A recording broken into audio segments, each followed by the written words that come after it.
Morning every student. और आज हम आप लोग के साथ एजुकेशन जर्न विथ विकास सर के चैनल के माध्यम से और आप लोगों को लेके हैं आप लोगों के लिए बिहार बोर्ड 2023 का जो इंग्लिश पेपर हुआ है उसका सही और सटीक सॉल्यूशन। और इनके आने के पीछे एक भी कारण ये है कि बहुत सारे स्टूडेंट्स में सर कॉल करें, सर इसका आंसर क्या होगा। बहुत सारे तो बहुत लोगों को जवाब देना एक साथ बहुत मुश्किल लग रहे थे और बहुत सारे स्टूडेंट्स ने यूट्यूब पर जाकर मिलाए तो बहुत सारे टीचर्स को हम देखे तो यूट्यूब पर भी बहुत सारे ग्रामेटिकल एरर कर रहे थे। तो हमें लगा कि जब देखें बहुत सारे एरर तो हमें लगा कि आना बहुत ज़रूरी है हमारे छात्रों के लिए, क्योंकि उनका मोरल पावर बहुत कमज़ोर हो पड़ रहे थे। इसलिए हम आए और आपको इस बार सीधा आंसर ABC करके नहीं आएगा, सॉल्यूशन के साथ पूरे बिहार में एक ऐसा यूट्यूब चैनल ये जो अभी देख रहे हैं विकास सर विथ एजुकेशन जोन, यहाँ पर सारे ग्रामर के 60 क्वेश्चन को विथ एक्सप्लेनेशन के साथ मिलेंगे, क्यों और क्यों कैसे इसका आंसर हुआ है। चलिए तो आपको दिखा दें कि ये क्वेश्चन 2023 का है और ये साइंस और कॉमर्स दोनों के लिए है।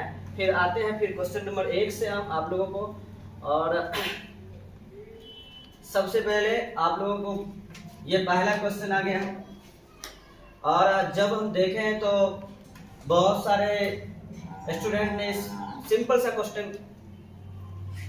क्वेश्चन में मिस्टेक कर चुके हैं और देखना है कि इसमें मिस्टेक क्या है, तो इनको एक बार चेक कर लेते हैं। सबसे पहले आप देखें ए से शुरुआत करें और शुरुआत यहाँ से भी होना चाहिए। आप ईज देख रहे हैं और ईज के बाद आप आगे जैसे बढ़े, आप लोग को बताएं क्लास में, जैसे ही ईज हम आ गए इसके बाद आपको V4 आना चाहिए। क्या ये V4 है?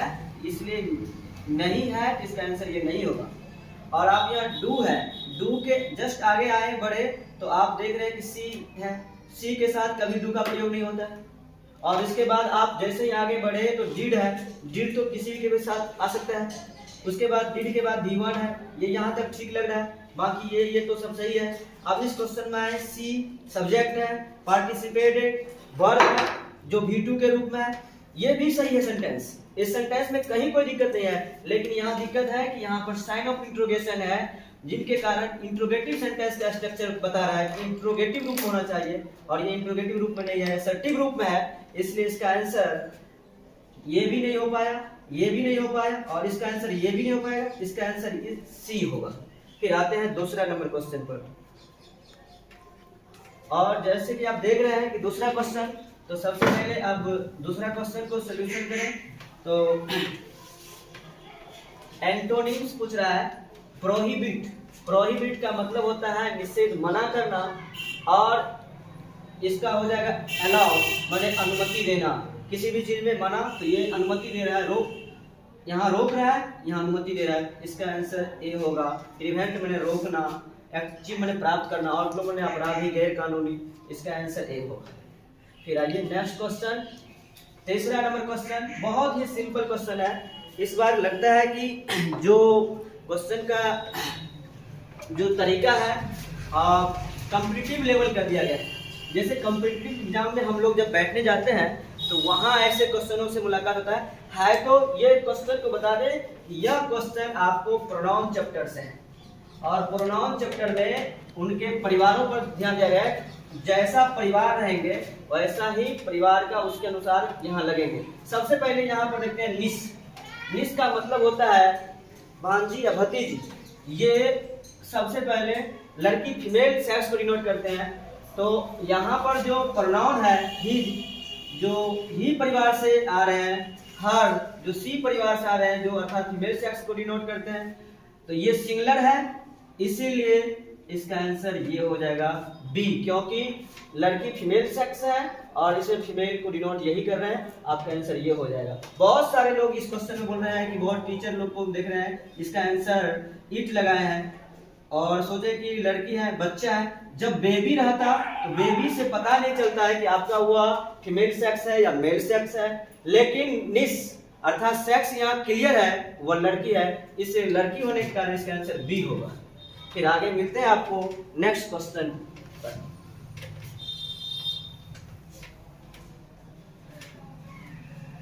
प्यारे छात्रों, ये बहुत ही आसान क्वेश्चन है। हम जब शुरुआत करते हैं इंग्लिश का, तो बेसिक क्लास देते हैं और बेसिक क्लास में हम ये सारे क्वेश्चन को सॉल्व करते हैं।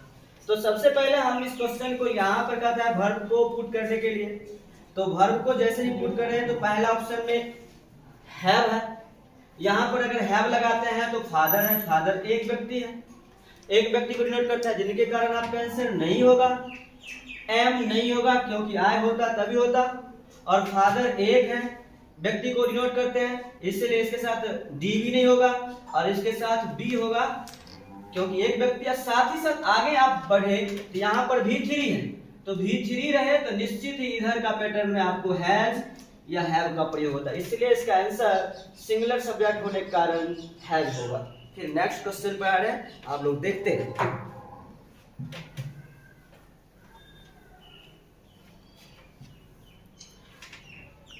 क्वेश्चन नंबर 5, और इस साल बिहार बोर्ड के एग्जाम में ये सब क्वेश्चन नहीं पूछा जाता था।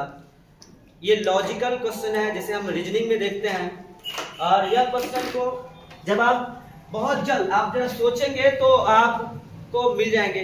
इसमें देख रहा है कि वन आउट चूज, और जो लगता है कि तीन ऐसा है कि जो इन सब में अलग दिखे, इन चारों ऑप्शन में एक से अलग एक ऐसा क्वेश्चन हो जो अलग दिखता हो। इसमें देखिए ब्लाइंड माने अंधा, डम माने गूंगा, डेफ माने बहरा और इडियट माने होता है मूर्ख। तो ये तीनों मिलता जुलता दिखाई पड़ रहा है, और ये इडियट ये अलग दिखाई पड़ रहा है। तो ये तीन समानता होने के कारण इसका आंसर नहीं हो पाएगा, और ये अलग होने के कारण इसका आंसर डी होगा क्योंकि इनमें इन तीनों से अलग है, तो इसका आंसर ये होगा। और ये ध्यान रखें। फिर अगला क्वेश्चन आपको बता रहे हैं, तो ध्यान रखेंगे इसका डी आंसर था। 6 नंबर क्वेश्चन, ये लैंग्वेज से संबंधित है, दो सेंटेंस को जोड़ रहा है। एक सेंटेंस प्रेजेंट में है आपका, अगला सेंटेंस का टेंस भी प्रेजेंट में दिया है। अब ये क्या कर रहा है, जब तक इस सेंटेंस को अर्थ नहीं निकालेंगे तब तक आपको इसका अर्थ नहीं निकाल पाएंगे। जब निकालेंगे अर्थ तभी इसका अर्थ निकलेगा। तो सबसे पहले यहाँ when something is hilarious, इसका अर्थ ये होता है जब कुछ चीज बहुत आनंददायक हो, ऐसा माहौल जो आनंद का हो। उस समय दुख की बात होता ही नहीं है, कब्र की बात होता ही नहीं है, स्केरी का बात होता नहीं, इसका मतलब डरावना होता है। सैड मैंने दुखी होता है और ग्रेव मैंने कब्र होता है। फनी मैंने मजा किया। जब आनंद का माहौल हो तो वहाँ मजाक मौज मस्ती चलता रहता है, तो फनी मोमेंट यहाँ पर होगा, अर्थात इसका आंसर सी। फिर नेक्स्ट क्वेश्चन आपके साथ आ रहे हैं, और ये तो सबसे पहले ये देख रहे हैं कि इस क्वेश्चन में थोड़ा सा ध्यान लगाना है। अब पहले प्रोनाउन नाउन इन सारे से क्वेश्चन नहीं आते थे। अब देखिए इस चैप्टर में ये एडजेक्टिव्स बता रहे हैं। एडजेक्टिव बताइए, choose the adjective in the sentence. इसमें एडजेक्टिव को चूज कीजिए। तो एडजेक्टिव ऐसा होता है जो किसी की विशेषता बताते हैं, टॉल, क्लेवर, इंटेलिजेंट, ऐसा उसमें कुछ दिखाई नहीं पड़ता है। आप देखेंगे तो चॉकलेट नाउन है, बेबी भी नाउन है आपका, गिव वर्ब है। अगर ऐसे सिलेक्ट करेंगे तो आपको पता चल जाएगा कि इस ऑप्शन के आधार पर सी होगा। फिर आप डीपली जाएंगे तो आपको यह जानना होगा जब किसी नाउन के पहले आपको बिफोर आ जाए तो यह बिफोर जो है वर्ब का काम ना करके एडजेक्टिव का काम करता है। तो यहाँ पर बेबी के पहले जो बिफोर आया है यह बिफोर आपका क्राइम एडजेक्टिव का काम कर रहा है। ऐसे भी आप पता लगा लेंगे, इसका आंसर ये सी क्राइम होगा। जिरंड चैप्टर से है ये। आपको पार्टिसिपल में हम लोग देखते हैं, जिरंड पार्टिसिपल में।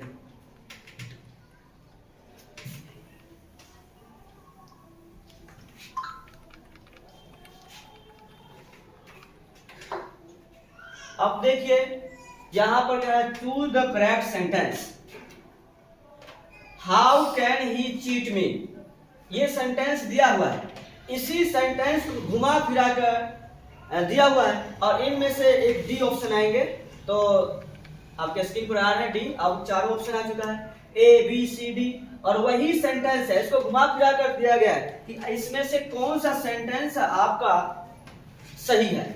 तो देखिए cheat me he can not, ये सेंटेंस अरेंजमेंट आप जब इंटर पास करके जाएंगे पढ़ने के लिए, तो एक सेंटेंस अरेंजमेंट चैप्टर आता है, हम लोग कंपटीटिव में पढ़ते हैं, पढ़ाते भी हैं। तो यहाँ पर देखते हैं कि सेंटेंस अरेंजमेंट में सबसे फाइंड आउट क्या था, पहले सब्जेक्ट का, फिर प्रॉपर वर्ब का, फिर इसके बाद ऑब्जेक्ट का पैटर्न चलता है। तो यहाँ पर यही पैटर्न होगा। यहाँ पर देखते हैं तो वर्ब है, फिर ऑब्जेक्ट है, फिर सब्जेक्ट, ये वर्ब है, ये ऑब्जेक्ट हो गया, ये सब्जेक्ट, ये पैटर्न आपका गलत है। इसमें आते हैं वर्ब है, अब देखते हैं फिर मेन वर्ब है और फिर ऑब्जेक्ट है, ये भी पैटर्न आपका गलत है। पैटर्न आपको सेंटेंस अरेंजमेंट में सब्जेक्ट, वर्ब और ऑब्जेक्ट का होना चाहिए। वैसे इसमें ऑब्जेक्ट भी आता है, लेकिन यहाँ पर बहुत सिंपल सा वर्ब है, तो इसमें सब्जेक्ट सबसे पहले आएगा।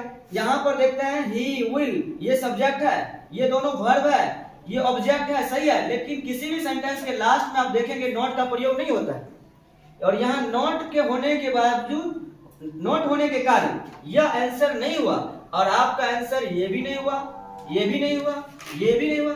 इसका आंसर आप पता चल गया कि ये हुआ ही। ऐसे भी आप he can not cheat me like this, तो इसका आंसर आपका ए होगा। फिर नेक्स्ट क्वेश्चन हम लोग सॉल्व करते हैं, और आप लोग मिलाते रहिए, और निराश नहीं होना है। बस आपने मिस्टेक किया होगा कि आप मन से ग्रामर नहीं पढ़े होंगे। अब ग्रामर को आपको बेसिकली नॉलेज भी रखना होगा।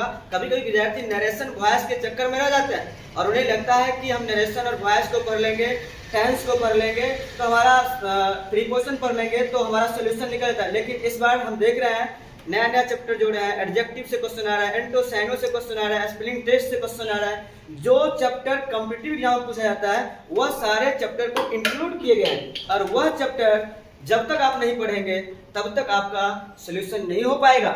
इसीलिए अब यहाँ पर देखिए ये नोट नंबर क्वेश्चन है। इस क्वेश्चन में कह रहा है इस्टा will dash her new dress, तो इसका मतलब पुट आउट का मतलब बुझा देना। ये लड़की नया ड्रेस की बात कर रहा है टुडे, तो पुट आउट में बुझा देना, put out the candle. Put out of का मतलब होता है स्थगित कर देना, तो जरा सोचेंगे कि स्थगित करना। पुट अप का मतलब होता है सहन करना, प्रदर्शन करना, और पुट वन का मतलब होता है पहनना। तो वह नया कपड़ा आज पहनेगी, इसकी बात कर रहा है। इसका आंसर आइडम्स फ्रेज है, इसका आंसर पुट वन होगा, वह नया कपड़ा पहनेगी। तो फिर देखते हैं नेक्स्ट क्वेश्चन।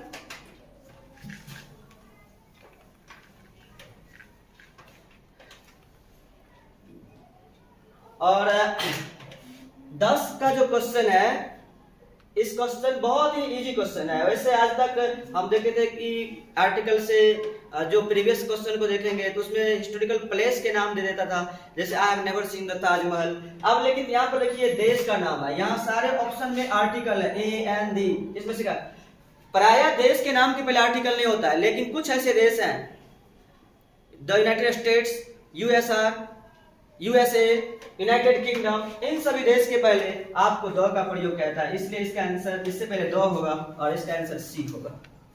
और फिर नेक्स्ट अगला क्वेश्चन में आते हैं आप लोगों को।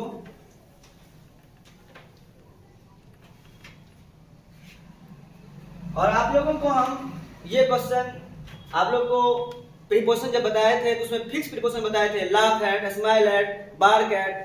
तो यहाँ पर स्माइल के साथ एट होगा, इसको देखो, ऑप्शन देखना नहीं है, यहाँ देखो स्माइल एट, और फिर ढूंढना एट कहाँ पर है, तो इसका आंसर ए होगा। तो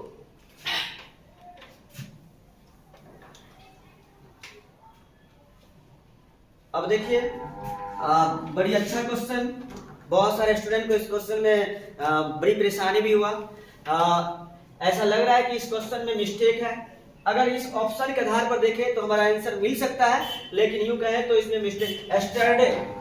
एस्टरडे के साथ प्रायः ग्रामेटिकल टर्म में V2 का प्रयोग किया जाता है, और किसी भी, ये V1 है, ये V3 है, और ये आप देख रहे हैं हैड प्लस V1 है। तो यहाँ किसी भी ऑप्शन में हमको V1, V3 और V1 हैड प्लस V1 ही मिला है, V2 नहीं मिल पा रहा। तो ये एस्टरडे डिनोट करता है पास्ट टेंस का, तो पास्ट टेंस पर अगर हम जाते हैं तो हमारा डी आंसर होगा। अगर आप किन्हीं स्टूडेंट इस क्वेश्चन को बनाए होंगे, अगर डी बनाए होंगे तो आपका आंसर मिल सकता है, क्योंकि एक डी है जो पास्ट टेंस को डिनोट करता है। वैसे इसके साथ V2 होगा, तो आपका आंसर इस आधार पर डी होगा। फिर नेक्स्ट क्वेश्चन को मिलते हैं। ये कंफ्यूजन था इस क्वेश्चन में, लेकिन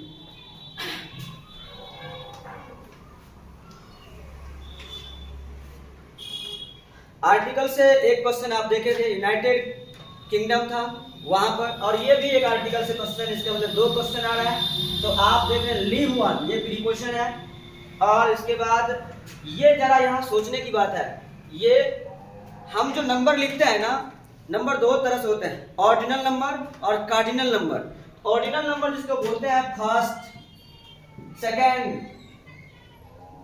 थर्ड, फोर्थ, फिफ्थ, लेकिन जो कार्डिनल नंबर होता है वो 1 2 3 4 5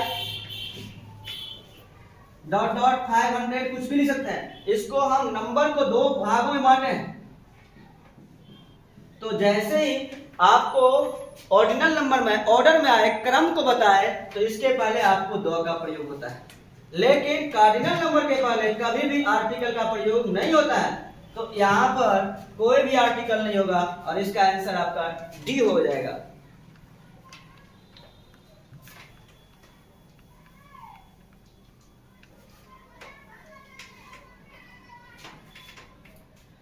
अब देखिए ये जो क्वेश्चन आ गया है, ऐसे बिहार बोर्ड में पहली बार पूछा गया क्वेश्चन है। हम करीब 2010 से इस बिहार बोर्ड के क्वेश्चनों को देख रहे हैं, तो बिहार बोर्ड के 10 से लेकर वर्तमान तक में पहली बार ऐसा क्वेश्चन आया है। और लीक द डस्ट, ये बहुत इंपॉर्टेंट क्वेश्चन है कॉम्पिटिटिव व्यू से। यहाँ पर ये आइटम्स एंड फ्रेज है जिसको बोलते हैं, कहता है इसका लीक द डस्ट का करेक्ट मीनिंग को, जो मीनिंग ये रख रहा है वही मीनिंग इसमें ढूंढना है। तो फॉल डाउन का मतलब गिर जाना होता है, टू बी बिरूड का मतलब होता है दफना देना, गेट किल का मतलब होता है मार देना, हत्या कर देना, और गेट ह्यूमिलिएटेड का मतलब होता है अपमानित करना। लीक द डस्ट, आप लोग मुहावरा पढ़ते होंगे, ये मुहावरा है, और लीक द डस्ट का मतलब धूल जटाना, अपमानित करना।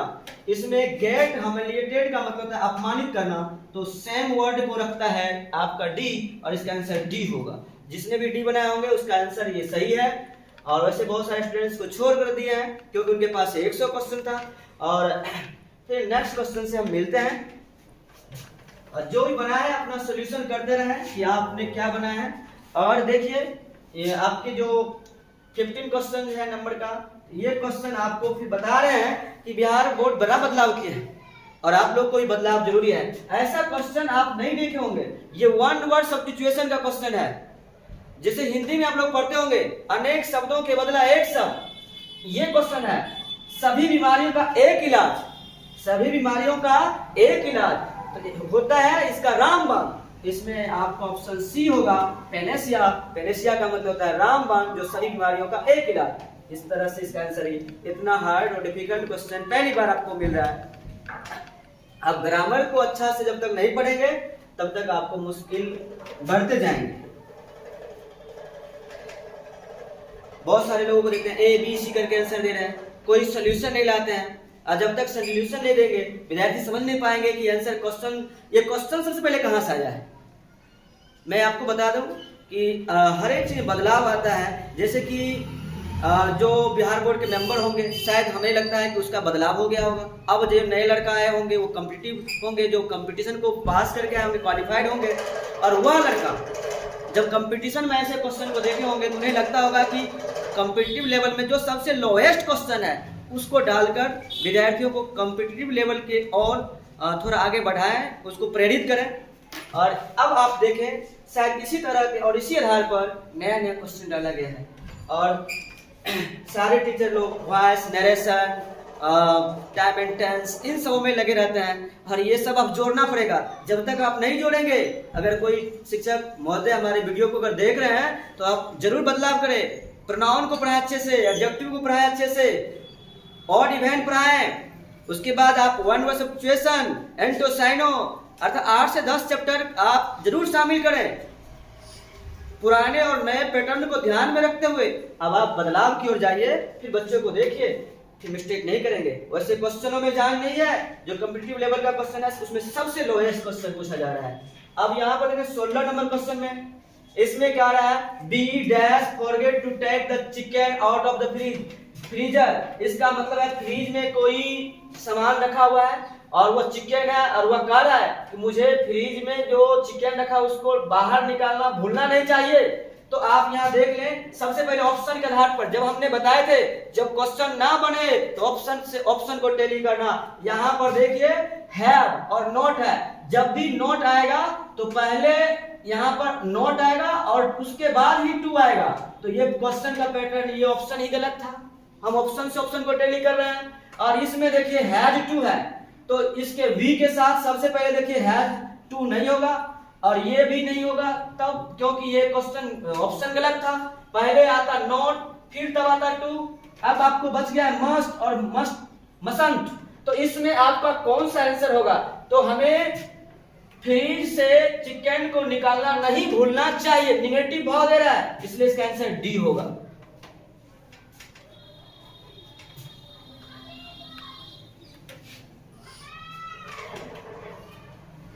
और शायद हम आपके सामने जो आए हैं, शायद हमें सबसे ज्यादा प्रेरित किया 17 नंबर क्वेश्चन कि आपको आना ही पड़ेगा।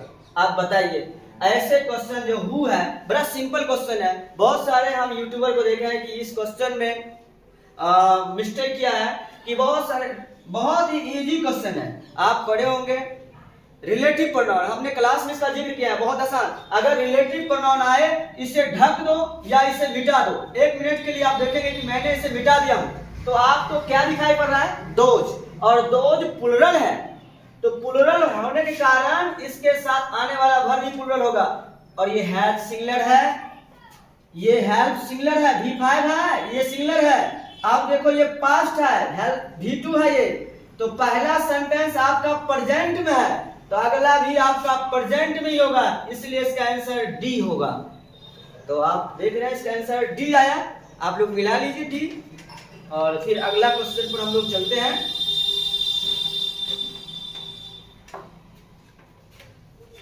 और मैं इस वीडियो के माध्यम से आप लोगों को एक काम दे रहा हूं कि अगर आप इस क्वेश्चन को चेक करना हो तो निश्चित ही चेक करें। नाम लेना किसी का ठीक नहीं है। हम देखें इस क्वेश्चन में बहुत सारे अच्छे लोग YouTube पर बहुत ज़्यादा उनका फॉलोअर्स हैं और उन लोगों ने अपना टीआरपी बढ़ाने के लिए, व्यू बढ़ाने के लिए ज़्यादा लोग देखे। एग्जाम के बाद तुरंत बच्चे में छटपटाहट होता है, घबराहट होता है कि मैं जाऊं YouTube पर या कोई लोग ऐसा मिले जो मेरे क्वेश्चन को ज़्यादा से ज़्यादा बता दे कि सही है, और ताकि उनका कॉन्फिडेंस बढ़े। तो ऐसे कॉन्फिडेंस बढ़ाने में बहुत सारे टीचर्स भी कभी कभी ज़्यादा क्वेश्चन तो सॉल्व करते हैं सही, लेकिन कुछ ऐसा क्वेश्चन है जो का मिस्टेक कर जाते हैं। तो देख रहे हैं ये क्वेश्चन बहुत ही अच्छा है और इस क्वेश्चन में बहुत सारे लोगों ने इसका एक बार देखा और इसका आंसर सी बोल दिया। यहाँ पर कहा था इन माई बेडरूम, मेरे बेडरूम में देयर इज, और यहाँ पर ये जो साइन है ये इज को डिनोट कर रहा है, ए बेड। अगर हम इस क्वेश्चन के साथ एंड लगाते हैं, जरा ध्यान से देखें आप लोग जिन्होंने सी लगाए हैं, अगर एंड लगाते हैं तो एंड के साथ हमारा एक नाउन इधर जुट गया, एक नाउन इधर जुट गया, और एक नाउन वार्डरोब का मतलब होता है अलमारी, जो रूम के अलमीरा रूम में लगा रहता है। तो एक और एक आपका 2 हो जाता है नाउन, और 2 नाउन के साथ देयर वाला में यहाँ पर आर होगा, तो आर ऑप्शन में नहीं है, तो हमें ऑप्शन को भी ध्यान रखना है। तो यहाँ पर ऑप्शन को ध्यान रखते हैं तो हमारा आंसर एंड नहीं आता है, तब हमें एंड के बाहर जाकर सोचना पड़ता है। जब बाहर निकले इसमें हम सो, आल्सो तो कभी होगा ही नहीं, आल्सो कभी किसी सेंटेंस को जोड़ने के लिए आता ही नहीं है। सो, जरा सो भी देखते हैं, सो प्राय 2 सेंटेंस को जोड़ता है। तो यहाँ पर आते हैं बट, ये बट जो है कंजक्शन का भी काम करते हैं, और बट प्रीपोजिशन है। जब यह कंजक्शन का काम करे इसका हिंदी लेकिन होता है, लेकिन जब यह प्रीपोजिशनल के रूप में उपयोग हो इसका हिंदी होता है के सिवाय, के अलावे। तो यहाँ पर आपका आंसर जो है एंड नहीं होगा, यहाँ पर बट होगा। और बट जब आता है प्रीपोजिशन, जैसे ऑफ इन होता है ऐसे व्यवहार करता है। जब प्रीपोजिशन आए तो ये नाउन का महत्व रहता है, इस नाउन का महत्व नहीं रहता, और इसी नाउन के अनुसार यहाँ इज है। तो इसका हिंदी निकल जाएगा मेरे रूम में एक बेड के अलावे एक अलमारी, अलमीरा भी है। तो इसका आंसर ये, ऐसे कि आप समझ सकते हैं all but one is are coming. अब यहां पर देख रहे हैं इस सेंटेंस में हमें इज लगाना है कि आर लगाना है। तो बहुत लोग देते 1 है तो 1 के हिसाब से नजदीक वाले को ज्यादा इंपॉर्टेंस देते हैं, तो इज होगा। लेकिन नहीं, यहाँ ऑफ प्रीपोजिशन की तरह काम करे। जैसे मान लीजिए कि ऑफ है, यहाँ प्रीपोजिशन है, आप जानते हैं ऑफ वाला पैटर्न, इधर भी नाउन इधर भी नाउन। ऑफ वाला पैटर्न आप लोग को याद आ रहा होगा, ऑफ वाला पैटर्न में इधर भी नाउन था इधर भी नाउन था। तो जब दो ऑफ प्रीपोजिशन जब जोड़ता है तब प्रथम नाउन का ही महत्व दिया जाता है।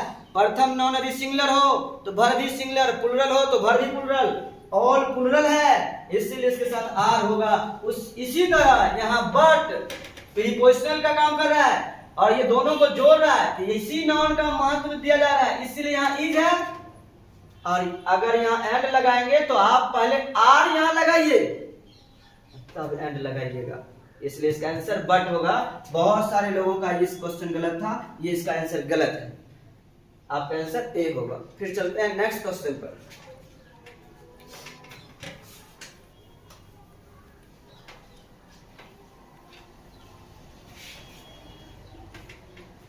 उम्मीद है कि हमारे सभी बच्चों ने अच्छे से क्वेश्चन, क्योंकि उन्हें बहुत बेहतर तरीका से ग्रामर पढ़ाए जाते हैं और हम लोग यूट्यूब पर अभी नहीं आए हैं और बहुत सारे लोग ज़्यादा करके ऑनलाइन क्लास लेते हैं और तो सबका अपना अपना पसंद है। तो लेकिन बहुत सारे टीचर्स जो यूट्यूब पर नहीं आए हैं वो भी बहुत योग्य हैं। तो सबसे पहले आप अच्छा से क्वेश्चन देख लें और फिर उसके बाद सॉल्व करें तो बेहतर रहेंगे। इस क्वेश्चन में तो करेक्टली स्पेल्ड पूछ रहा है कि सही शब्द, इसमें कोई 4 स्पेलिंग है, एक सही है बाकी 3 गलत है, तो ये आप लोग इससे अवगत है, तो इस आधार पर इसका आंसर बी होगा, इसमें ज्यादा कुछ नहीं है। फिर अब इस क्वेश्चन को देखिए, जॉन रीड्स इंग्लिश, और ये भी देखिए आइडल फ्रेज मुहावरा की तरह पूछ रहे हैं। और John reads English, of and on, ये सभी मुहावरा नहीं है, इसमें एक यही है जो आइडोमेटिक यूज के रूप में दिया गया है। तो ऑफ एंड ऑन, जॉन कभी कभी अंग्रेजी पढ़ता है, इसका आंसर ए होगा। फिर नेक्स्ट क्वेश्चन पर आते हैं हम लोग और 21 नंबर देखते हैं कि यह कैसा क्वेश्चन है। और ये आपको आर्टिकल से लगता है, क्वेश्चन को देखने से ही लगता है कि ऑप्शन में देख रहे हैं कि ए एंड डी का प्रयोग है, निश्चित ही आर्टिकल। और आप देख रहे हैं कि EST जहां लगल रहे या जिसके शुरुआत में मोस्ट लगा रहे, तो ये सुपरलेटिव डिग्री है। सुपरलेटिव डिग्री जिसे शॉर्ट में हम लिखे SD, और सुपरलेटिव डिग्री पहले 2 होता है, इस आधार पर आपका आंसर सी हो जाएगा। फिर मिलते हैं नेक्स्ट क्वेश्चन। आप लोगों को नेक्स्ट क्वेश्चन में देखना है, आप लोग कहीं जाए नहीं, पूरा क्वेश्चन को मिलाकर ही जाएंगे। और ये आप लोग को क्वेश्चन टैग हम शुरुआत में ही पढ़ाते हैं, तो क्वेश्चन टैग से क्वेश्चन है। और क्वेश्चन टैग का खासियत है 2 भाग होते हैं, कोमा से एक पहले वाले भाग, और यहाँ पर देखिए कोमा से पहले वाले भाग, और ये क्वेश्चन टैग वाला भाग है। तो अगर ये सेंटेंस आपका निगेटिव है तो निश्चित ये पॉजिटिव होगा, और आपका पॉजिटिव आंसर ये भी है, ये भी है, ये भी है। तो यहाँ पर देखिए बॉन्ड का पॉजिटिव होता है विल, और इस आधार पर आपका आंसर बी हो जाएगा। तो फिर नेक्स्ट क्वेश्चन, क्या आप लोग का सही हो रहा है? और जब सब लोगों का जितना जितना सही हो जाएगा हमें आप लोग सूचित कीजिएगा प्यारे हमारे छात्रों, और बताने का भी प्रयास कीजिएगा मेरा सर इतना ऑब्जेक्टिव सही हुआ। आप लोग वहां पर कमेंट करके भी बता सकते हैं, हम जान सकते हैं आपके भी कितना हमारे स्टूडेंट का सही हुआ है। अब देखिए द वुमेन इज स्टैंडिंग, और ये तो आप लोगों को प्रीपोजिशन में बताए थे कि at the college, at the gate, at the door, तो यहाँ निश्चित ही आप लोग एक बार में इस क्वेश्चन को सॉल्व कर लिए होंगे। एट द डोर, इसका आंसर सी हो जाएगा। फिर नेक्स्ट क्वेश्चन को हम आते हैं, और सबसे पहले देखिए इस क्वेश्चन में कोई जान नहीं है। चेक, ये जो लिखा गया है चेक, सबसे पहले ऑप्शन को ही देखें तो गलत लिखा गया है, ये भी चेक गलत लिखा गया है। अब निश्चित ही आपका ए आंसर होगा या बी, और कैन के बाद भी 1 आता है। चेक ये बैंक का चेक जो फॉर्म होता है जिस पर कुछ लिखना होता है पैसे के लेन देन के बारे में, तो ये बैंक चेक को डिनोट करता है, और ये आपका आंसर ये होगा चेक, ये वाला चेक होगा। तो आप मिला लीजिए क्या, और निश्चित ही आप लोग का सही हुआ होगा। फिर नेक्स्ट क्वेश्चन, अब लोगों को एक चैप्टर पढ़ाए थे कॉम्बिनेशन, हमने लगभग 12 से लेकर 13 टाइप पढ़ाए थे, जिसमें आपको ये बहुत सिंपल टाइप है, बहुत हार्ड टाइप बताए थे। इसमें दो सेंटेंस दिया हुआ है और कहता है कॉम्बिनेशन का मतलब दो सेंटेंस है, इस दोनों सेंटेंस को कॉम्बिनेशन का मतलब जोड़ना है और सही तरीका से जोड़ना है। तो ध्यान दें, they are pretty and intelligent, बहुत प्रेटी एंड इंटेलिजेंट, ये होगा ही नहीं क्योंकि बहुत प्रेटी एंड इंटेलिजेंट सब्जेक्ट होगा, फिर उसके बाद ये कहीं फिर are they pretty but intelligent, इस क्वेश्चन का ये भी गलत लग रहा है, आप लोग इससे गलती नहीं हुआ होगा। फिर देख रहे हैं एज वेल से जोड़ने का काम किया है, यहाँ पर आपका they are intelligent as well as pretty होता तो आपका आंसर ये सही होता, इसका आंसर आपको ए हो जाएगा, they are pretty and intelligent. और कहा जाता है जब दो एडजेक्टिव आए तो पहले छोटा वाला एडजेक्टिव होगा फिर उसके बाद बड़ा वाला एडजेक्टिव होगा, तो यहाँ पर देखिए सबसे पहले बड़ा वाला एडजेक्टिव फिर बाद में छोटा वाला एडजेक्टिव, तो ये तीनों ऑप्शन गलत है, आपका आंसर ए हो जाएगा। फिर नेक्स्ट क्वेश्चन मिलाइए आप लोग।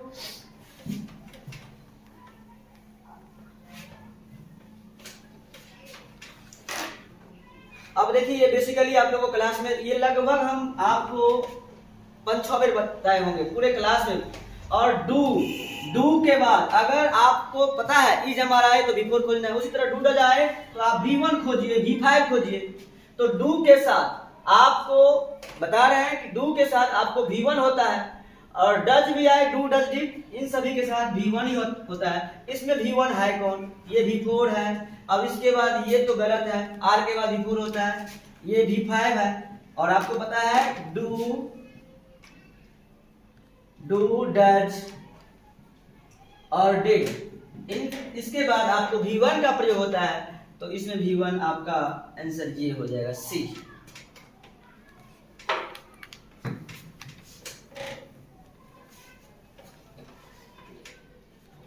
चूज द करेक्ट सेंटेंस, सही सेंटेंस का। और ये बेसिकली आपको ग्रामर का लगभग टेंस का नॉलेज रहे, वॉइस का नॉलेज रहे, खास करके ये टेंस और सब्जेक्ट वर्ब एग्रीमेंट का नॉलेज है तो ये क्वेश्चन आपसे हो जाएगा। लेकिन यहाँ पर वन टाइम आइडियम सिर्फ फ्रेज का प्रयोग किया गया है। इसमें हम देखें at time we have to, ये सही है, वी हैव टू यहाँ तक देखते हैं सभी सेंटेंस में यहाँ तक सही है। वी हैव टू रीच, ये भी सही है, ये भी सही है, ये भी सही है, ये भी सभी में सही है। डिफरेंस कहाँ से हो रहा है, इसमें देख रहे हैं एट टाइम, तीन जगह एट टाइम दिया हुआ है, यहाँ एट टाइम और यहाँ पर देख रहे हैं वन टाइम। तो यहाँ समय पर हम लोगों को खेल के लिए अर्थात नाटक के लिए, पहले का मतलब नाटक के लिए समय पर पहुंचना है, तो ये वन टाइम समय पर के लिए वन टाइम होता है, एट टाइम कभी नहीं होता है, इसलिए इसका आंसर ये सभी गलत है, सही होगा ए 27।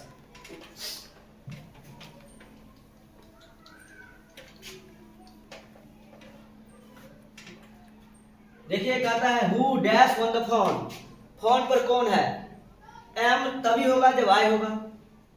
और इस क्वेश्चन में बहुत विद्यार्थी इज, कोई आर, कभी कोई वेयर लगा दिए। अब देखो कि हमने बताया जब मुश्किल में पढ़ना तो ऑप्शन से ऑप्शन को सिलेक्ट करना, अगर दो ऑप्शन एक जैसा आ रहा है तो निश्चित ही वह क्वेश्चन का आंसर नहीं होगा, जहां आर होगा वहां वेयर भी हो सकता है। हाँ, ये डिपेंड करता है कि टेंस का, तो इसमें टेंस पता ही नहीं चलता है कि प्रेजेंट टेंस की बात कर रहा है। लेकिन इस क्वेश्चन में हम देख रहे हैं एम तो होगा नहीं, वेयर और आर ऐसे आधार पर भी सिलेक्ट करते हैं तो हमारा आंसर इज होगा। और who is on the phone, हम लोग प्राय बोलते हैं फोन पर कौन है, तो इन सब के साथ हु के साथ इज का प्रयोग किया जाता है। V1 या V5 रहे उसमें V5 का प्रयोग किया जाता है, तो इसका आंसर आपका 28 का ए हो जाएगा। अब आप देखिए ये क्वेश्चन में तो कोई जान नहीं, पहला क्लास हम जब शुरुआत करते हैं अंग्रेजी का तो सबसे पहले यहाँ अपने क्लास में बताते हैं कि सेंटेंस की प्रकार को। तो आप जानते हैं सेंटेंस 5 प्रकार के होते हैं, interrogative sentence, imperative sentence, exclamatory sentence, optative sentence, और आप एक नया नाम देख रहे होंगे डिक्लेरेटिव सेंटेंस। ये बोला जाता है असर्टिव सेंटेंस को, असर्टिव सेंटेंस को डिक्लेरेटिव सेंटेंस बोला जाता है। और आपको बताया है जहां पर साइन ऑफ ऐसा रहे तो ऐसा साइन ऑफ रहने पर आपका दो सेंटेंस होगा, या तो ऑप्टेटिव सेंटेंस या एक्सक्लेमेटरी सेंटेंस। तो एक्सक्लेमेटरी तभी होगा जब कोई सेंटेंस हाउ से शुरू हो, हाउ से शुरू हो, व्हाट से शुरू हो, और उसके अंत में साइन ऑफ ऐसा रहे तो वह एक्सक्लेमेटरी सेंटेंस होता है। यह हाउ से शुरू है, यह एक्सक्लेमेटरी सेंटेंस है। अगर यह में प्लस सब्जेक्ट से शुरू होता, में प्लस सब्जेक्ट से शुरू होता तो ऑप्टेटिव होता, वैसे ऑप्टेटिव ऑप्शन में है ही नहीं, ताकि आप जगह कंफ्यूज ना करें। इसका आंसर सी होगा।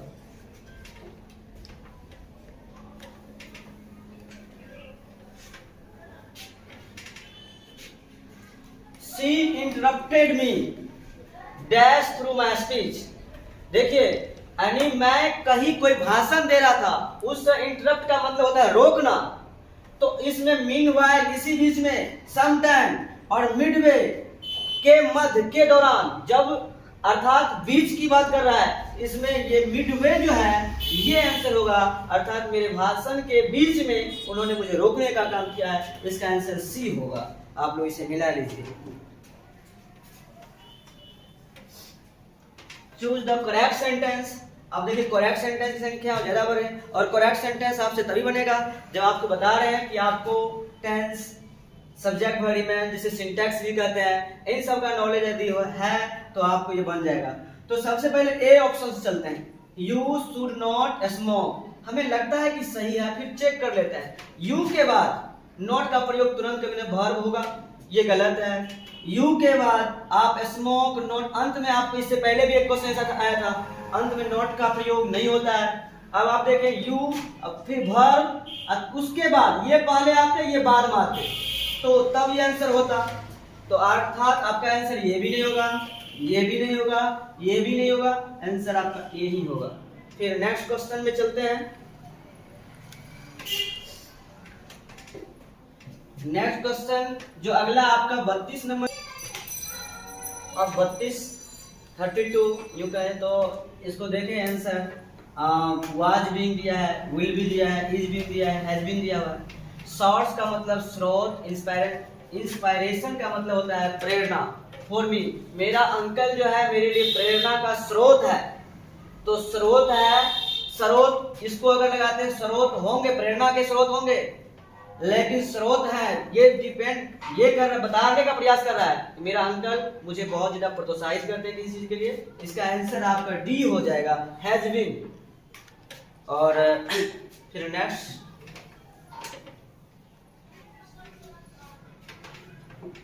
और the case was put dash the जज। और यहाँ पर प्रीपोजिशनल यूज है। अब आपको किसी एक प्रीपोजिशन का प्रयोग करना है। तो केस जो है, पुट का मतलब रखे गए, जज के सामने, और किसी व्यक्ति के लिए सामने का प्रयोग, सामने में दो ही मीनिंग आते हैं आपको, in front of, before of, और व्यक्ति रहने पर आप बिफोर ऑफ का प्रयोग लगाते ही हैं, क्लास में बताया गया है। तो इसका आंसर आपको सी हो जाएगा। और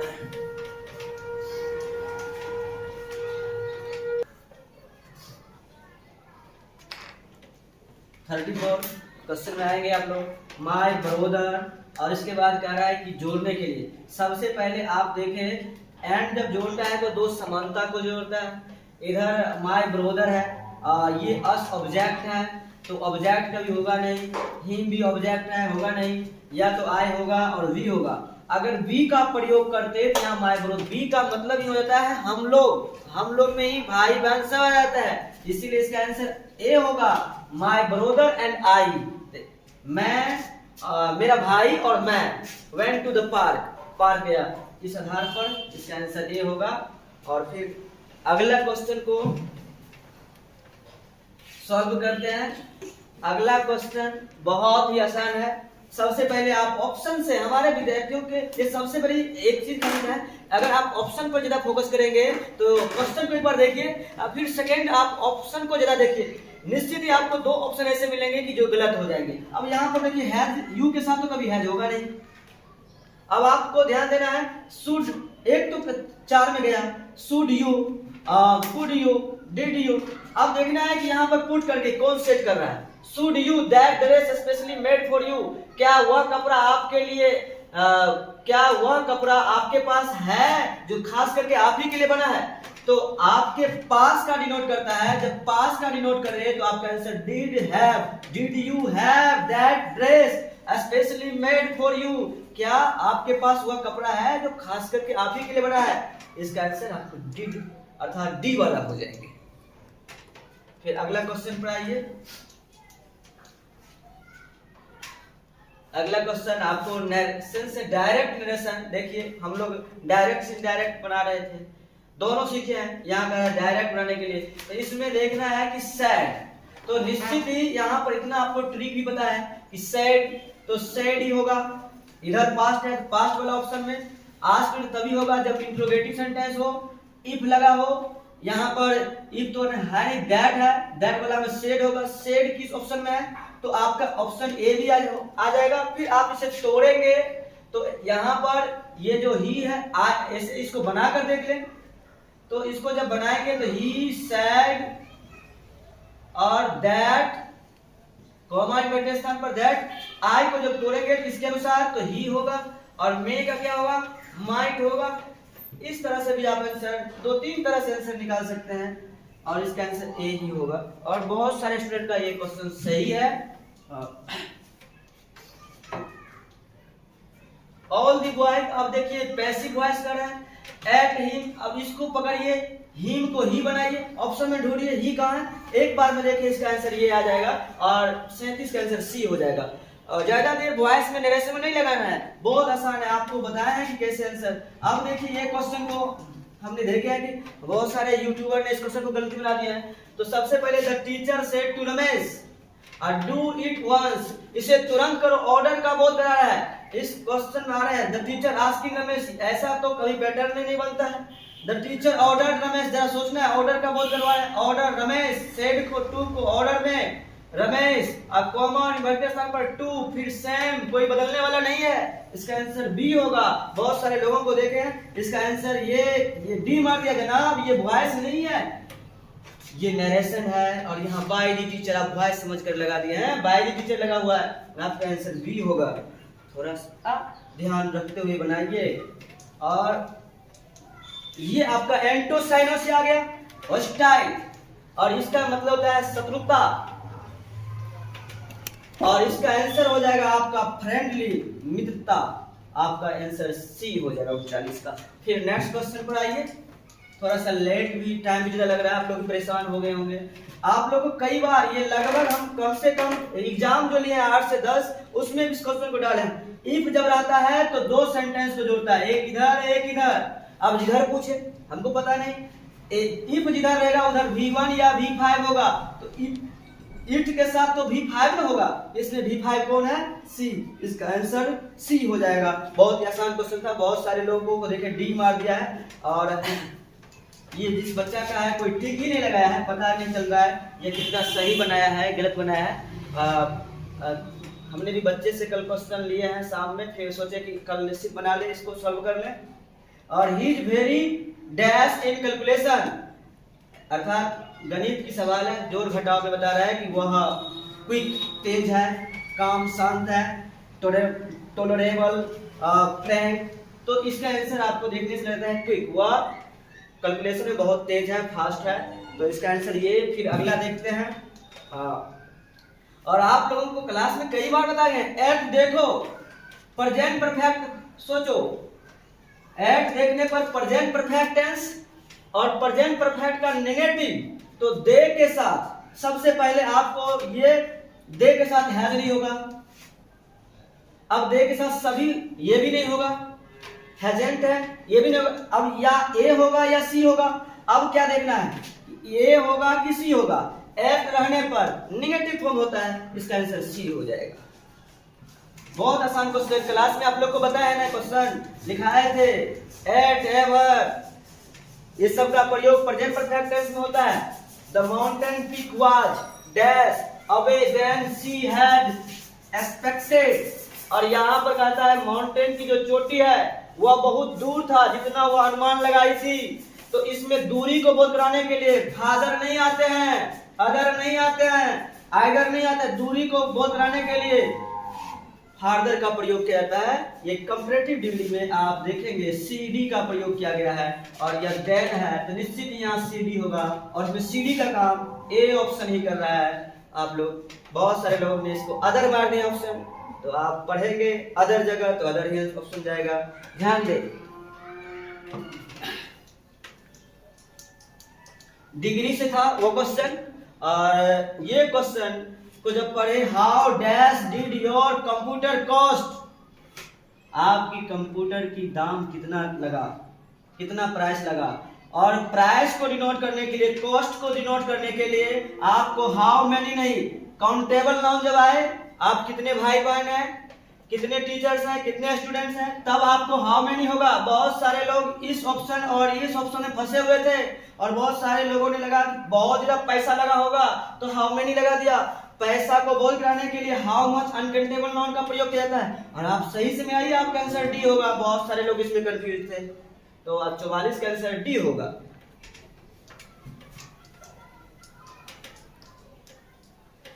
पैतालीस में आप देख रहे हैं, you dash read his latest book, आपको लेटेस्ट बुक जो हालिया का किताब है, जो हाल में ही कोई किताब ऐसा आया है, वह आप कोई सलाह, ऐसा लग रहा है कि मुझे कोई सलाह दे रहा है।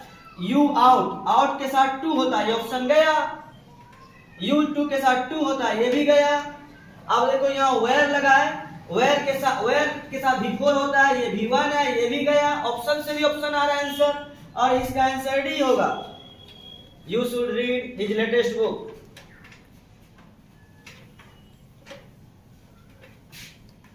जब ना बने तो ऑप्शन से ऑप्शन को टैली करना और आपको बन जाएगा। Someone is waiting the library outside through out of. तो ध्यान देंगे, पहले सबसे पहले आपको बता दें, इसका आंसर ए होगा। इनसाइड आपको जरा समझा रहे हैं, इनसाइड और आउटसाइड का प्रयोग हम एक साथ बताएं। जब कोई व्यक्ति वस्तु किसी बंद घेरा के अंदर हो मौजूद, तो उसके लिए आपको इनसाइड। और जब कोई व्यक्ति या वस्तु किसी बंद घेरा के आसपास में हो, उसके बगल में हो, तो उसके लिए आपको आउटसाइड आता है। यहाँ कह रहा है कि कोई लाइब्रेरी के, पुस्तकालय के बगल में इंतजार कर रहा है, तो पुस्तकालय एक बंद दरवाजे घर की तरह है और उसके बाहर की बात कर रहा है, तो निश्चित इसका आंसर आउटसाइड होगा।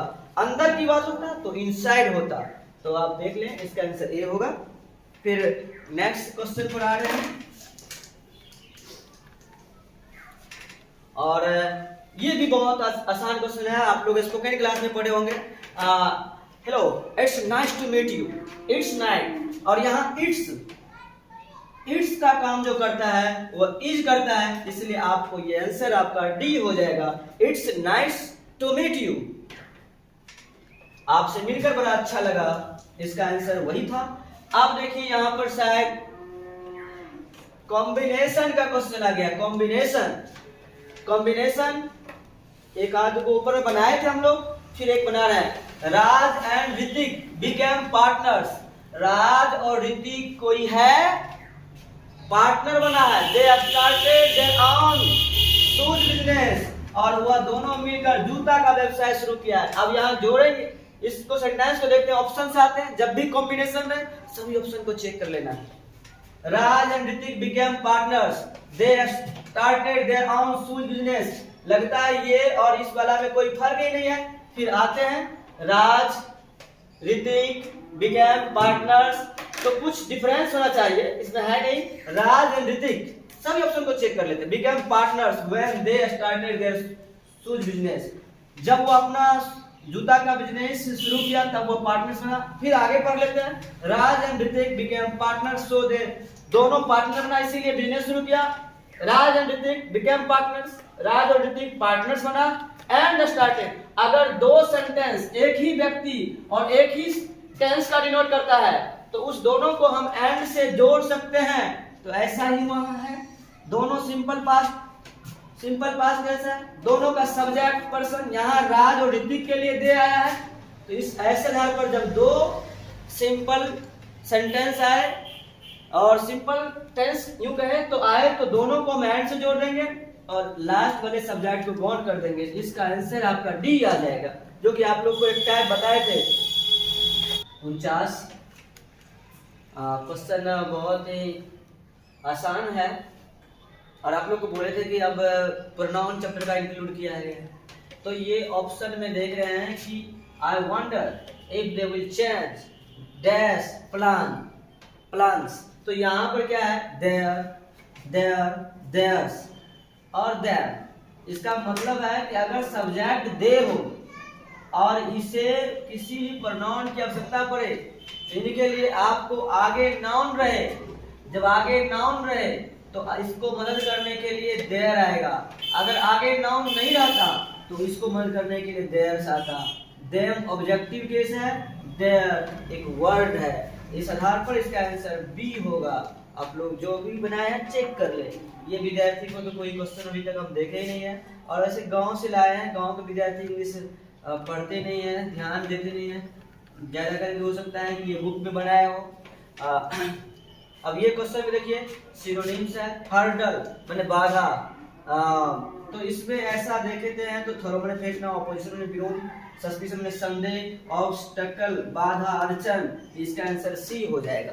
और फिर 51 पे आ रहे हैं। तो ये एंटोसाइनो, लगता है कि एंटोसाइनो बहुत ज्यादा पूछा गया है। तो एंटोसाइनो से क्वेश्चन ये लगता है किसी विद्यार्थी की गलती नहीं होगा। इंटर कहीं भी जाते होंगे, आज देखते हैं कि शादी ब्याह में भी जाते हैं, किसी भी रिसेप्शन वगैरह, तो वहाँ पर इंटर, और हमारे यहाँ जो क्लास है वहाँ पर इंटर भी एग्जिस्ट लिखा है। तो यहाँ पर भी देखिए इंटर और एग्जिस्ट से आप ये लगा सकते हैं, इंटर का मतलब प्रवेश करना और एग्जिस्ट का मतलब बाहर आना। इसका आंसर आपको बी होगा। तो बहुत सिंपल पूछा था, निश्चित ही सभी स्टूडेंट का सही होगा। और देखो यहाँ पर ये क्वेश्चन जो आ गया है 52, इस क्वेश्चन में लास्ट मंथ है। और एक बार देखते हैं कि लास्ट मंथ रहे तो ऐसे क्वेश्चनों में हमको V2 का भर का प्रयोग किया जाता है। इसमें V2 ये डी है, इसका आंसर डी हो जाएगा। तो आप लोग मिलाते रहिए, बहुत ही आसान क्वेश्चन था। फिर यहाँ पर देखिए दिस साइड इज पैरेलल, और ये इसमें कहता है प्रीपोजिशन को भरना। पैरेलल के साथ टू आता है, तो इसका आंसर ए हो जाएगा। और विद्यार्थी ए भी लगा है, ठीक, इसका सही है।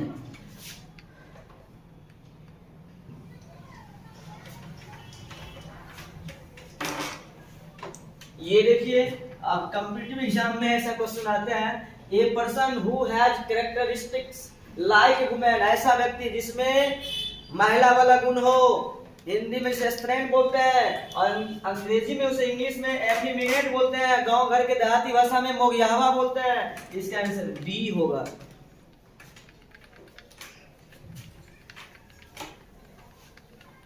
सिंपल सिंपल सा आपको वन वर्ड से क्वेश्चन लिया गया है। और यहाँ पर देखिए would you dash my dog for me this weekend. तो यहाँ पर है would you dash my dog for me this weekend. तो इसमें आपको लुक आफ्टर, लुक इनटू, इसमें वर्ब को पुट करेंगे। क्या इस सप्ताह के लिए मेरे कुत्ते को आप इसका प्रयोग करते हैं। तो लुक इनटू का मतलब होता है जांच पड़ताल करना। मेरे कुत्ते को इस सप्ताह जांच पड़ताल करेंगे, ये लगता है गलत है। लुक अप का मतलब है खोजना, तो ये भी गलत है। लुक का मतलब होता है लगना, और लुक आफ्टर का मतलब देखना, देखभाल करना। तो एक सप्ताह के लिए कोई व्यक्ति कहीं जा रहा है और कह रहा है कि मेरे कुत्ते को देखभाल करेंगे, इसका आंसर हो जाएगा बी। फिर अगले क्वेश्चन पर आ रहे हैं, और आप लोग को लिखाए थे लुक आफ्टर। लुक आफ्टर का मतलब देखभाल करना, टेक केयर ऑफ। और देखिए ये भी क्वेश्चन बहुत ही अच्छा क्वेश्चन है। कॉम्पिटिटिव में हम लोग जब एसएससी की एग्जाम देने जाते हैं या जो भी रिविजन करते हैं तो वहां देखते हैं निश्चित ये क्वेश्चन बहुत इंपॉर्टेंट है, आ ही जाता है। Hit the nail right on the head, सही अनुमान लगाना, अर्थात किसी सही बातों को करना। तो इस आधार पर हम ऑप्शन में देखते हैं to do the right thing, destroy one's reputation, अपना प्रतिष्ठा को बर्बाद कर लेना, अनाउंस वंस व्यू, अपना विचार को घोषणा करना, टीच समवन लेसन, किसी को सबक सिखाना। तो इन सभी जगह से सारे ऑप्शंस के आधार पर ए आ रहा है, डू द राइट थिंग, सही चीज करना, सही बात करना, सही अनुमान लगाना। इसका आंसर ए हो जाएगा।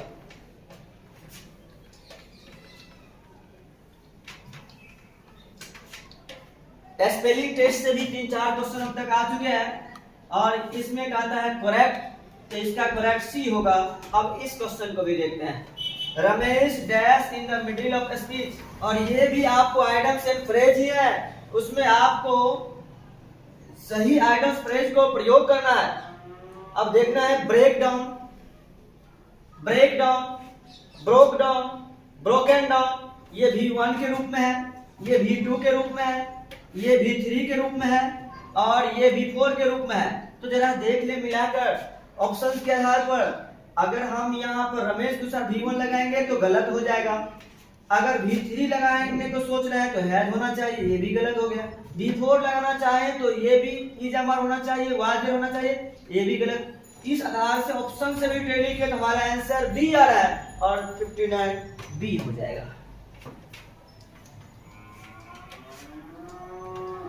और लगता है कि आपकी ग्रामर का ये लास्ट क्वेश्चन है। He saw a snake, he dash he awake, अर्थात अगर दो सेंटेंस को जोड़ रहे हो तो जोड़ने के लिए आपको देन सीडी यहाँ नहीं, अट बट नहीं आएगा, ये देन तो अंग्रेजी में कभी प्रयोग होता ही नहीं है। आपका आंसर आपका व्हेन आएगा। जैसे हुआ जगह उसने एक सांप को देखा, तो यहाँ पर या जब हुआ जगह व्हेन है, तो जब हुआ जगह उसने एक सांप को देखा, तो इस आधार पर आपको व्हेन आएगा। सबसे पहले आप देन तभी होता है जब सीडी, देन का प्रयोग होता है नहीं, बट इस आधार से आपका आंसर ए होगा। प्यारे छात्रों, थोड़ा सा हम डिस्क्राइब कर रहे थे इसलिए आपको टाइम ज़्यादा लग रहा है, और टाइम से ना घबराएं, अच्छे से टाइम देकर अपनी क्वेश्चन को मिला लें और सही से देखें कि कितना मार्क्स आपको आ रहे हैं। और उम्मीद है कि आप लोग का ग्रामर सेक्शन में स्कोर बहुत अच्छा गया होगा।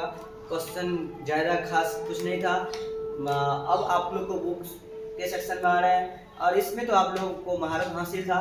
अब देखिए ये किताब who wrote the Canterbury tales, तो आप लोगों को ये पता है कि ये लिखा है जोफ्री चौसर। फिर अगला क्वेश्चन को आते हैं 62 में आप आएंगे तो आप देखेंगे डैश है the largest number of native speaker. और आपको ओल्ड इंग्लिश जब पढ़ा रहे थे, ये मिडिल इंग्लिश, ओल्ड इंग्लिश और मॉडर्न इंग्लिश या यूं कहे स्टोरी ऑफ इंग्लिश, तो उसमें बताए थे आप लोग को सबसे ज्यादा नेटिव स्पीकर अगर है तो वह चाइनीज भाषा का है, इसका आंसर बी हो जाएगा। फिर अब थोड़ा हम लोग स्पीड में जाएंगे क्योंकि ज्यादा सोल्यूशन की जरूरत नहीं है, सिर्फ आंसर की जरूरत है। तो आप लोग को बता दें मॉडर्न इंग्लिश की शुरुआत कब से हुआ है, 1500। बच्चा बहुत अच्छा बना है, सही है इसका, और अच्छा बच्चा है जो बुक को सेलेक्ट किया है, लगता है पहले बुक से ही बनाए होंगे। और 63 बच गया था, तो इसे बता दें। और ये जब मैं आप लोग पहला क्लास में आप लोग आए होंगे तो उस समय हम इस क्वेश्चन को डील किए थे। पहला क्लास में आपको बता रहे थे कि व्हाट इज इंग्लिश, और उसी में लिखा रहे थे आप लोग को English is a window to the world, इसका आंसर इंग्लिश होगा। क्या ये बात सही है ना? कमेंट कर सकते हैं आप लोग। और फिर 64 भी हो चुका है।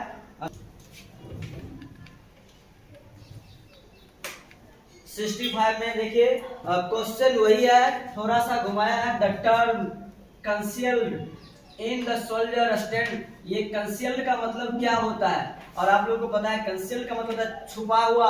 इसमें छुपा हुआ का अर्थ कौन सा वर्ड रखना है? तो हिडन, इसका आंसर ए हो जाएगा। डिसअपियर्ड का मतलब गायब होता है, तो इसका आंसर ए। ठीक है सर। और ये question according to T S. Eliot Machiavelli is the Napoleon of crime, तो इसका आंसर बी आप लोग को सबका सही होगा। बहुत इजी क्वेश्चन है। हु कंपोज्ड फायर हिम, तो आप लोग को पता है के.एन. दारू वाला। और फिर नेक्स्ट क्वेश्चन पर आएंगे आप लोग। और आप लोग को बताए थे in Italy there is a place named Sicily where the snake फिसली, यानी सांप वहां फिसली, और ये सिसिली जगह है। उस सिसिली में दो प्रकार के सांप, एक जो गोल्ड कलर जिसे गोल्डन ही बोलते हैं, और ब्लैक। और जो गोल्डन कलर का सांप है वह आपको बहुत जहरीला, वेनोमस या पॉइजनस बोल सकते हो। और जो ब्लैक स्नेक्स है वह इनोसेंट है, वह जो है किसी को नुकसान नहीं पहुंचाता है। और यह तो सिसिली यहाँ पर आंसर बी हो जाएगा। आप लोग को बताए थे बहुत, तो इटली सिसिली दोनों दिया हुआ है। इटली में एक जगह है जिसका नाम है सिसिली, जिसका आंसर हो जाएगा सिसिली। और ये क्वेश्चन आप देखेंगे, what is the modern civilisation. तो सिविलाइजेशन दो तरह से, इंडियन सिविलाइजेशन जिसको आप बोल सकते हैं वेस्टर्न, इंडियन सिविलाइजेशन को ईस्टर्न सिविलाइजेशन और मॉडर्न सिविलाइजेशन को वेस्टर्न सिविलाइजेशन। ये इंडियन सिविलाइजेशन कल्चर की है। इसमें कहा गया कि इंडियन सिविलाइजेशन है, जो ईस्टर्न सिविलाइजेशन है, वहां पर स्पिरिचुअलिज्म, बहुत अध्यात्म की ज्यादा महत्व दिया जाता है। लेकिन जो मॉडर्न सिविलाइजेशन है वो मटेरियलिज्म अर्थात मटेरियल की ज्यादा महत्व देते हैं। इसका आंसर आपका ए हो जाएगा। और 70 नंबर क्वेश्चन में बहुत आसान क्वेश्चन है और इतना आसान का उम्मीद नहीं था जितना आसान ये क्वेश्चन बुक से आ रहा है। अर्लियर बुक से बहुत आसान क्वेश्चन है। अर्लियर ही अर्थात ही का प्रयोग डॉक्टर जाकिर हुसैन के लिए किया गया है। सर्व्ड एज, सबसे पहले वह किस रूप में सेवा दिए थे, अर्थात डॉक्टर जाकिर हुसैन जब भारत के, आपको बताए थे, राष्ट्रपति जब बनते हैं तो भाषण देते हैं, तो उस समय उसी चैप्टर का नाम है भारत निर्माण। उससे पहले वह बिहार के गवर्नर थे। तो यहाँ द गवर्नर ऑफ बिहार, जैसे रामनाथ कोविंद जी भी बिहार के गवर्नर थे, फिर जाकर भारत के राष्ट्रपति बने। इसका आंसर आपका ए हो जाएगा। फिर नेक्स्ट क्वेश्चन पर आते हैं। और ये क्वेश्चन तो आप लोग को बहुत ही इजी, इतना इजी का एक्सपेक्टेशन नहीं था और बहुत ही आसान क्वेश्चन आ गया। और कौन सा नरेटर की फैमिली में आ रहे थे, नरेटर के परिवार के पास आ रहे थे, तो आप लोग सोहनलाल, मिनिस्टर, रतिराम, नानू काका और नरेटर का जो मामा है, इसका आंसर डी। और फिर देखेंगे 72 में यहाँ पर dash advocates non violent struggle, किसने असहयोग संघर्ष का जो है सो एडवोकेट किया, नेतृत्व किया, या उसको यूं कहे उसका फॉलो किया। तो इस क्वेश्चन का आंसर आपको हो जाएगा ए। और यह Martin Luther king junior, Mahatma Gandhi India में उन्होंने नॉन वायलेंस का फॉलो किया और महात्मा गांधी का फॉलो किए थे मार्टिन लूथर किंग जूनियर। आपको हाल ही में पढ़ाए गए हैं, कई सारे ऑब्जेक्टिव एग्जाम में भी आया था, हमने जो लिए थे। अब आते हैं 73, who is the speaker in the song of my self. Speaker का मतलब राइटर। राइटर कौन है? स्पीकर। एक मिनट, इस क्वेश्चन को अच्छा से देखें। Who is the speaker in the poem song of my self. इसमें जो है सॉन्ग ऑफ माई सेल्फ में स्पीकर किसको बोला गया है? बॉय को, गर्ल को, एनरोलमेंट को। जो पोइट था वही खुद स्पीकर होता है। इसका आंसर 73 आएंगे।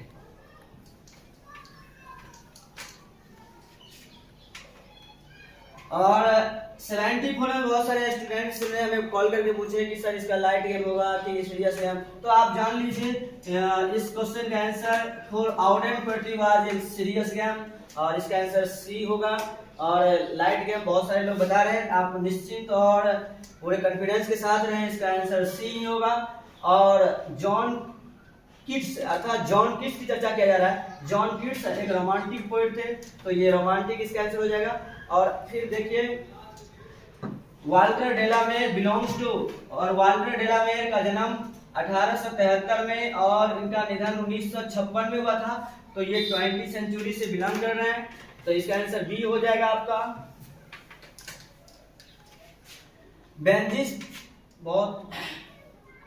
बेंजिस parents plan for a ceremony when, उसके बेंजी के माता पिता ने एक प्लान का योजना किया कि मेरे बच्चे, जैसे हम लोग बर्थडे मनाते हैं उस तरह से मेरे बच्चे जब 21 साल हो जाएंगे तो उन्हें मैं पासपोर्ट दूंगा। तो इसका आंसर 21 हो जाएंगे। और जैसे हम लोग बोलते हैं हैप्पी बर्थडे टू यू, वहाँ हैप्पी पासपोर्ट टू यू बोलने वाले थे और उसका आयोजन भी किया गया। तो उसका आंसर एक बार और सर नीचे लाएंगे, इसका आंसर आपको बी हो जाएंगे 21। और 78 का आपका आंसर आपका हो जाएगा what according to Pearl S Buck, what lesson has India to teach world. भारत ने पूरा विश्व को कौन सी ऐसी पार्ट जो है जो पढ़ाना है और पढ़ा भी रहे हैं। तो द लेसन ऑफ वायलेंस, हिंसा का part, the lesson of peace, शांति का पार्ट, बहुत लोग बी मारे हैं। द लेसन ऑफ ऑनेस्टी, ईमानदारी का पार्ट। ऐसे लगता है कि सारे ऑप्शन हो जाएंगे इसके अलावा छोड़कर। The lesson of non violence, तो पर्लस बक जब आए थे तो उन्होंने देखा कि गांधी जी ने जो नन वायलेंस की जो के बल के आधार पर बहुत सारे युवाओं को प्रेरित कर रहा है और भारत आजादी की ओर बढ़ रहे हैं। इसका आंसर डी हो जाएगा, the lesson of non violence. 79 और आप लोग को बताए थे मिस्टर स्टेफन चुबकोव, और आप लोग को बहुत ज्यादा कंफर्म होंगे कि चुबकोव एक लैंड ओनर। इतना आसान क्वेश्चन अब तक नहीं पूछा गया बुक से, और यह एक जमींदार थे। थोड़ा सा यह मुश्किल क्वेश्चन है लेकिन बहुत आसान। आप लोग को यह क्वेश्चन एक्सप्लेनेशन में भी दिए हुए थे। Even more important then the domestication of animal was the invention of agriculture. आप लोग को एक्सप्लेनेशन में भी दिए थे, इसका आंसर ए हो जाएंगे। फिर अगला क्वेश्चन देखते हैं।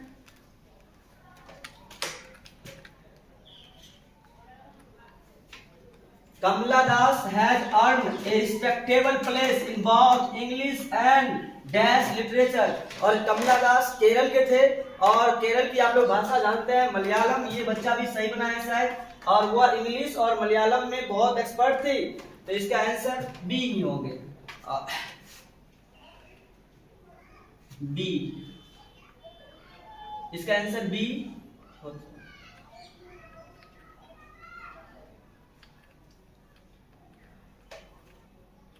मलयालम। अब फिर अगला क्वेश्चन 82 देखते हैं हम लोग। 82 डैश फॉरगेट इट्स डेट। कौन सा अपना कार्य करना भूल जाते हैं? तो ये फायर से है, तो आग जलाते जलाते कभी कभी वो अपना काम करना भूल जाते हैं, तो इसका आंसर आपका सी हो जाएगा। फिर नेक्स्ट द सोल्जर, तो ये कितना आसान क्वेश्चन है, आप देख सकते हैं। सोल्जर नेचर लव, ये वार पोएम है, तो इसका आंसर आपको बी हो जाएगा। और मैकेविटीज कौन? ये तो आप लोग सीरियस पाव नहीं, हिडन पाव, इसका आंसर ए। और 85 and what 85 and what I assume you shall assume is the can. ये कहाँ की लाइन है? तो आप लोग को याद ही है, हमने भी गवाया था आप लोगों को कि कभी जो है वाल्ट विटमैन, तो ये इसका सॉन्ग ऑफ माय सेल्फ का है।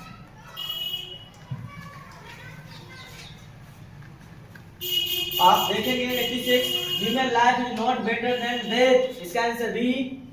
और ये क्वेश्चन भी किंग लियर इज, तो किंग ये क्वेश्चन आर्ट्स में भी रिपीट किया है, ट्रेजेडी है ये। बहुत सारे लोग इस क्वेश्चन में कंफ्यूज किए थे। In the last few decades dash of dash English language has seen rapid changes. अंग्रेजी भाषा ने जबरदस्त बदलाव पकड़ा, तो वह 20वीं शताब्दी सेंचुरी 20th सेंचुरी के आसपास, इसमें वह ऐसे, इसका आंसर डी हो जाएगा। और Chaucer and Langland are writers of किस एज में है? ऑल इंग्लिश 3 जो एज है, तो ये चौसर और लैंड ये जो है मिडिल एज का राइटर्स हैं, इसका आंसर बी हो जाएगा आपका। ये क्वेश्चन आर्ट्स में भी हुआ आए थे, आप लोग को भी भेजे होंगे सेट, तो उसमें देखेंगे कि इसमें आप इसका जो राइटर है जॉन ड्राइडेन है। और फिर नेक्स्ट क्वेश्चन पर आए, और standard English speech came to be known as, तो इसका आंसर आप देखेंगे second language new English American language, इसका आंसर रिसीव्ड प्रोनाउंसिएशन हो जाएगा, तो इसका आंसर डी हो जाएगा। ये भी क्वेश्चन देख लेते हैं यहीं पर। English develop into a single standard, तो इसका आंसर आप लोग को नोट्स में भी दिए थे, इसका आंसर ए हो जाएंगे, क्वींस इंग्लिश। और या 93 क्वेश्चन को देखते हैं। The taming of animals made much pleasant, बहुत लोग वाइल्ड लगा लिए हैं, इसका आंसर डी हो जाएगा। The taming of domestic animals made life much pleasant, जानवरों को पालतू बनाना जिंदगी को बहुत ही सुखद बना दिया था, इसका आंसर डी हो जाएगा। 1 और फिर 94 भी देख लेते हैं यहाँ पर। One day Sevi found a peppler god at a shop which costed him 10 cent, यहाँ पर आपको 10 सेंट होना चाहिए, आप देख रहे हैं 5 2 9, तो ये 10 सेंट थोड़ा सा मिस्टेक लिखा हुआ है बोर्ड द्वारा, यहाँ पर टेंसेंट होना चाहिए, टेंसेंट्स दिया है। तो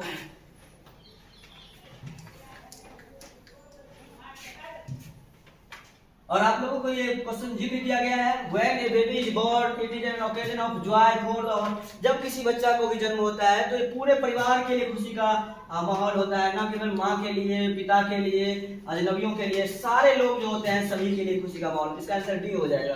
तो फिर 96 में आप मिलाएंगे नो वाइडली लिखा हुआ है, थोड़ा सा कभी कभी कम दिखाई पड़ता है। No widely circulated newspaper dare support a public policy due to vested interest of. और न्यूज़पेपर वाले जो होते हैं ना, आपको बताए थे हाउ फ्री द प्रेस में, वह तो सबसे ज्यादा वो अपने मालिक को ध्यान रखते हैं और एडवर्टाइजर का ध्यान रखते हैं। इसका आंसर आपको एडवर्टाइजर जो विज्ञापन देते हैं, कुछ छपाते हैं, उसका सबसे ज्यादा उसके साथ कोई गलत ना हो, इसलिए फोकस करते रहते हैं। और फिर 97 को भी देख लेते हैं। नानू काका डैश बिफोर ही स्पोक। और आपको पता है कि जब भी नानू काका जब भी बोलते थे तो एट सम बिस्कुट नहीं खाते थे, चाय नहीं पीते थे, कॉफी नहीं पीते थे। और आप स्नफ से भी लगा सकते हैं, नानू काका ए पिंच ऑफ स्नफ, इसका आंसर सी, वो एक चुटकी सोनी को सूंघ लिया करते थे, इसका हो जाएगा सी आंसर।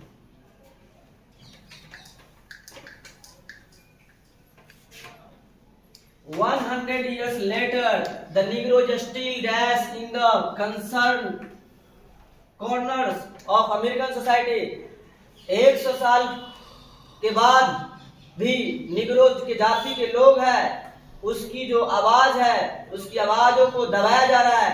इस आधार से इस क्वेश्चन का लैंग्वेजिंग हो जाएगा, इसका आंसर सी। और फिर अगला क्वेश्चन को हम लोग मिलाते हैं। 99 all technology changes cause mental problem, physical problems, health problems, इसका आंसर बी हो जाएगा सोशल प्रॉब्लम।